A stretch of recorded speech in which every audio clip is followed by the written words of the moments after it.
जजों की नियुक्तियों को लेकर सुप्रीम कोर्ट और केंद्र सरकार के बीच खटास अब बढ़ती जा रही है। 2018 by visiting केंद्र सरकार ने सुप्रीम कोर्ट कॉलेजियम द्वारा भेजे गए 20 नामों की फाइल आपत्तियों के साथ कॉलेजियम को वापस भेज दी है। इनमें से 9 नाम ऐसे थे जिनकी सिफारिश कॉलेजियम ने दोहराई थी, जबकि अलग अलग हाईकोर्ट के लिए 11 अलग नामों की सिफारिश की गई थी। लेकिन केंद्र सरकार ने आपत्ति जताते हुए ये सारी फाइलें वापस कर दी हैं। Well, according to me, Supreme Court is extremely mild to the central government. I also have differences with the collegium system, and I am praying that it should, correct itself and it should reinvent itself. But that is the system, that is the law of the land. If we stop following a judgment of the Supreme Court, then it will be anarchy.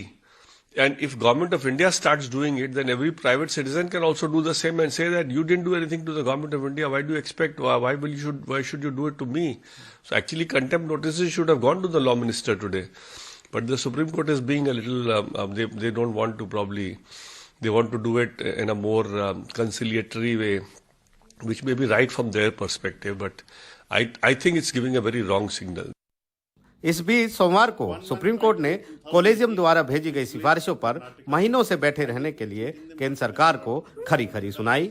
अदालत ने कहा, 2 महीने से system ठप है, सरकार फाइलों पर बैठी है, ऐसे में पूरी प्रक्रिया हताश हो रही है। सरकार को जमीन के कानून का पालन करना होगा, हमें न्यायिक आदेश देने पर विवश न करें।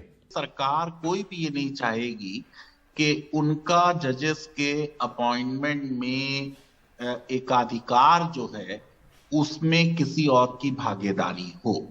और यूपीए सरकार के जाने के बाद जब एनडीए सरकार प्रधानमंत्री मोदी के नेतृत्व में बनी, तो सबसे पहला जो उन्होंने एक बड़ा संवैधानिक कदम उठाया वो कॉलेजियम के सिस्टम को समाप्त कर एक जुडिशियल अपॉइंटमेंट कमीशन बनाने का था। और ये बात बिल्कुल सही है कि उस कदम को उठाने में सरकार के साथ पूरा विपक्ष था। सुप्रीम कोर्ट ने केंद्रीय कानून मंत्री किरेन रिजिजू के कॉलेजियम को एलियन बताने वाले बयानों पर भी नाराजगी जाहिर की और कहा कि ये नहीं होना चाहिए था। जजों की नियुक्ति को लेकर यह लड़ाई कोई नई नहीं है, सालों से ये टकराव चलता रहा है। सरकार एनजेसी लेकर आई, सुप्रीम कोर्ट ने रद्द कर दिया, अब फिर केंद्र सरकार एक बार टकराव के मूड में है। लेकिन वो ये भूल गई कि वर्चस्व की इस लड़ाई में उस आम जनता का क्या होगा जो सालों से इंसाफ की आस में भटकती रहती है। नई दिल्ली से आशीष भार्गव, एनडीटीवी इंडिया।